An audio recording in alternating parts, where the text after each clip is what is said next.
Quel est votre plus lointain souvenir? Peut-être un moment de jeu avec un parent, un frère ou une sœur. Peut-être un moment triste, une séparation, une bêtise que vous ayez faite ou la punition qui s'en est suivie. J'ai très peu d'images filmées de mon enfance. Les photos, j'en ai un peu plus, mais la majeure partie de ce qu'il me reste aujourd'hui de cette période, ce sont des souvenirs. Dans ma mémoire.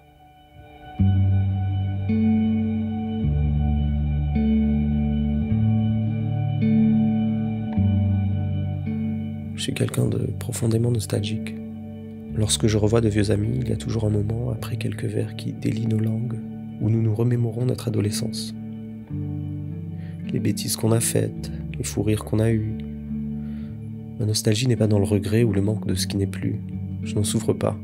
J'ai simplement une affection particulière pour la mémoire. Mes souvenirs sont pour moi un trésor. Ils forment l'écrin dans lequel se loge la trace ténue de mon passage sur Terre.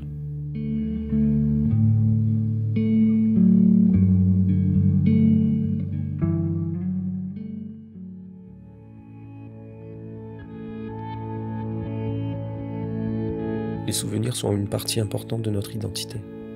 Notre mémoire, c'est notre histoire. Les souvenirs ne sont pas fixes, ils sont reconstruits à chaque fois que nous les convoquons. On se raconte notre propre histoire, on la recrée indéfiniment. La mémoire devient alors un processus, quelque chose de vivant et non figé. Une des choses qui me travaille le plus, à un niveau existentiel, c'est le passage du temps. Je ressens dans sa lente et inexorable course une sorte de vertige, le sentiment d'une implacable fatalité. Tout passe. Cette sensation, je l'éprouve dans chaque chose. Tout autour de moi porte les stigmates du temps qui passe. Je les vois dans les façades d'immeubles décrépits par le labeur du temps, dans la pierre que l'eau a polie pendant des années, dans le dos voûté d'un vieillard abîmé par le poids de la vie, dans chaque nouvelle ride qui garde la trace de mes excès passés. Puisque l'être humain, comme toute chose, est voué à disparaître, celui-ci a toujours cherché à dépasser sa propre finitude. Une manière de faire ça a été la transmission. C'est ce qui nous permet de traverser le temps, même lorsque nous ne le pouvons plus. Chaque tentative de représentation du monde, des premières peintures rupestres au cinéma, en passant par l'écriture ou la transmission orale de contes, a été une manière d'inscrire notre passage sur cette planète. L'art, en plus d'un intérêt esthétique ou analytique du réel, porte la charge d'une histoire. Peindre le portrait de quelqu'un, c'est tracer une trajectoire humaine jetée dans l'océan du temps. C'est capturer un fragment de temps, c'est créer de la mémoire.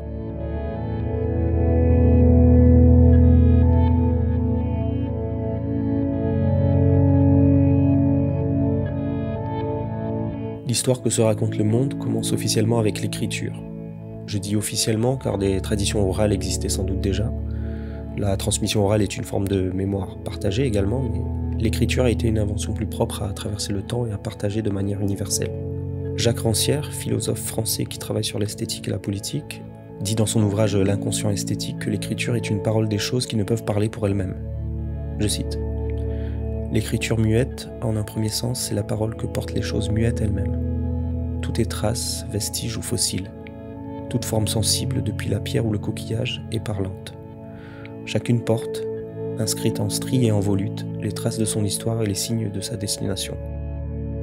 Il y a bien là cette idée que chaque chose autour de nous raconte une histoire. Chaque chose autour de nous porte une mémoire qui nous parvient de manière latente, par son existence sensible. Un arbre plonge ses racines droit vers le passé pour nous offrir l'ombre qui nous abrite du soleil d'été.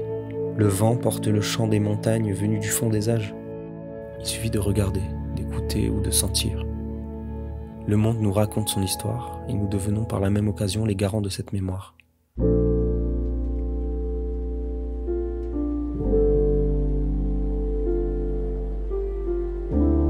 Tout comme l'écriture, chaque image est à sa manière une image d'archive.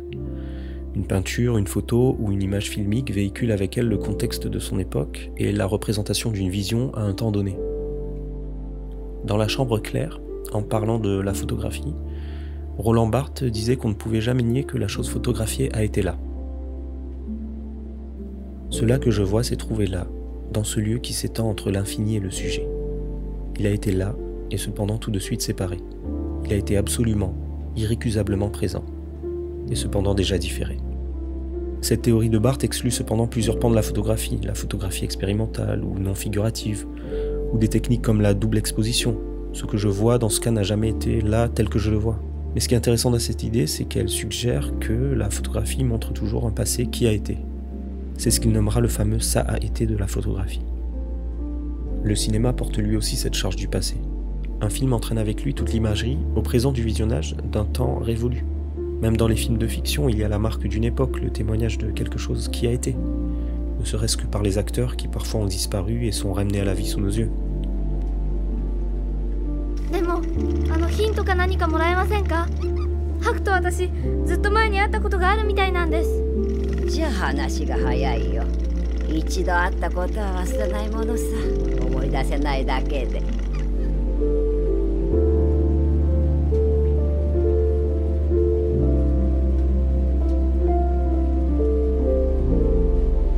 Alors pour aller encore plus loin, on dit souvent que le cinéma est un art du temps. Temps d'écoulement d'un plan, temps d'un film ou par d'autres techniques, temps ralenti, accéléré, scindé, raccordé. Un film possède en lui-même une mémoire intrinsèque, par le montage. Et je ne parle pas du montage comme l'action simple du raccord ou de la coupe. Je parle du montage comme ce qui lie de manière organique un film. Un plan seul, aussi beau soit-il, aussi poétique, aussi émouvant soit-il, ne le sera jamais autant que s'il porte avec lui la charge de tous les plans qui le précèdent. C'est parce qu'il arrive à ce moment précis, après toutes les péripéties et états d'âme des personnages, que ces plans sur l'enfant et son père du voleur de bicyclette de Vittorio De Sica sont aussi puissants. C'est parce qu'en creux de l'image se tapit le sourd désespoir de ce père, prêt à devenir voleur lui-même pour subvenir aux besoins de sa famille, avec toute la honte et la culpabilité que cela génère. Je suis souvent touché par l'architecture, par ce qu'elle exprime du sentiment d'une époque. De certaines ruines antiques, on peut y voir une envie de grandeur, de splendeur ou d'un rapprochement des dieux. Du Corbusier, on peut retenir cette volonté de loger le plus grand nombre de manière fonctionnelle. Les bâtiments aussi racontent une histoire. Quand on marche dans n'importe quelle ville où l'on va, l'architecture donne à voir ce qui a été et ce qui est en phase de devenir. Entre chantier et ruines, une ville donne le pouls d'une société à l'échelle réduite. Et parfois, au détour d'une ruelle, on tombe sur un terrain en friche. Et on se dit que là, avant, il y avait quelque chose. Peut-être des gens qui ont vécu ici, dormi ou travaillé. Des gens qui ont eu des chagrins d'amour ou qui ont fait la fête à cet endroit. Mais cela n'est plus.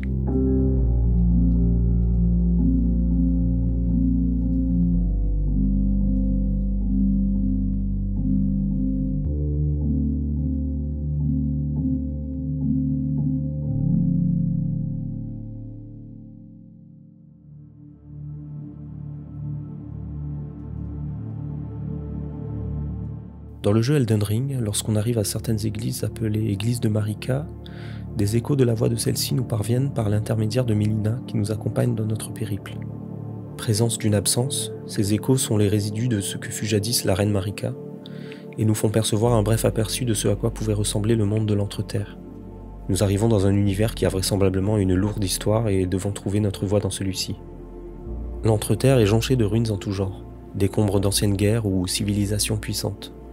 Dans ces églises de Marika, les murs portent encore le fébrile écho d'une voix déjà lointaine, sur le point de tomber dans l'oubli. Et nous, simples sans éclat présents en ces lieux, devenons les gardiens de cette mémoire. La mémoire, ça peut aussi être la mémoire de nos proches qui ont disparu.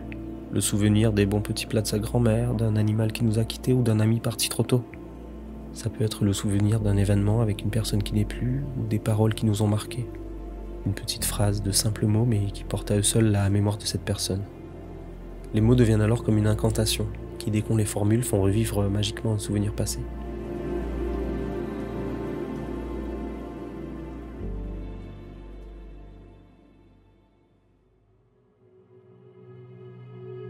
Aujourd'hui, avec l'activité des médias, l'arrivée d'Internet et des réseaux sociaux, nous vivons dans une société de plus en plus amnésique. La technologie a amené avec elle le culte du présent, mais ce n'est pas un présent pleinement vécu. La vitesse de l'interactivité a créé un temps autre, qui est celui de l'instant perpétuel, sans cesse aboli et sans cesse ajourné. On est dans une recherche effrénée du buzz. On prend des photos à tout va, de tout et de rien. C'est toujours effrayant ces images de concerts où tout le monde filme et personne ne profite du présent. Des vidéos qui seront partagées en story et jamais visionnées de nouveau. C'est un présent consommé et non vécu, qui file et qui tombe dans l'oubli. Mais la mémoire se construit à chaque instant.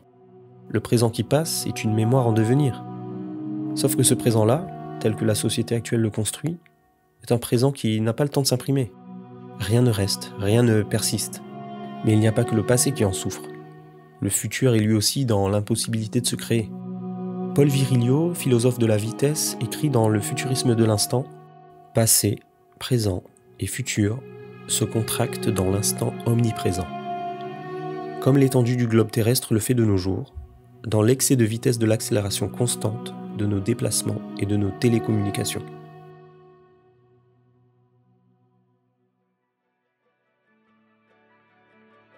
Avant, je croyais qu'il y avait des gens faits pour qu'on se rappelle d'eux et d'autres faits pour se rappeler. Des gens faits pour briller et d'autres destinés à l'ombre. Maintenant, je sais que tout le monde a droit à sa mémoire. Se rappeler de ces gens, ces anonymes, par l'art, par l'écriture ou simplement par des souvenirs partagés avec eux, c'est leur permettre d'exister, de leur donner une voix alors qu'ils n'en ont plus ou ne l'ont jamais eue. On pourrait croire que vouloir laisser une trace est un acte égoïste, mais moi je crois que la mémoire elle est altruiste. Toutes les actions que nous ferons porteront la trace d'un souvenir marquant pour quelqu'un d'autre. La mémoire, c'est ce qu'il reste de nous à travers les vivants qui nous survivent. C'est pour cela que le plus beau cadeau qu'on peut leur faire serait de vivre pleinement les moments que l'on vit avec eux. Nous ne savons pas de quoi demain sera fait, mais je peux vous dire qu'il sera sans doute bâti sur les ruines d'aujourd'hui. Cette empreinte que nous laisserons, il faut l'esquisser à chaque instant, dans la tête des êtres que nous aimons, dans les yeux des amis que nous regarderons, et dans le cœur des gens que nous voulons toucher. Avant que nous disparaissions, comme des poussières dans le vent.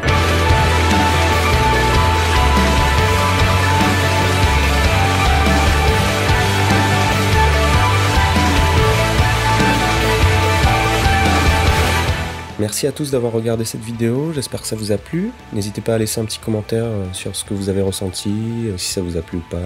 Je lis tous les commentaires, donc c'est super chouette, merci beaucoup pour tous vos retours.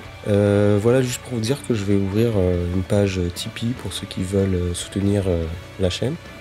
Voilà, j'ai plein d'idées de vidéos à venir, donc restez à l'affût et je vous dis à plus.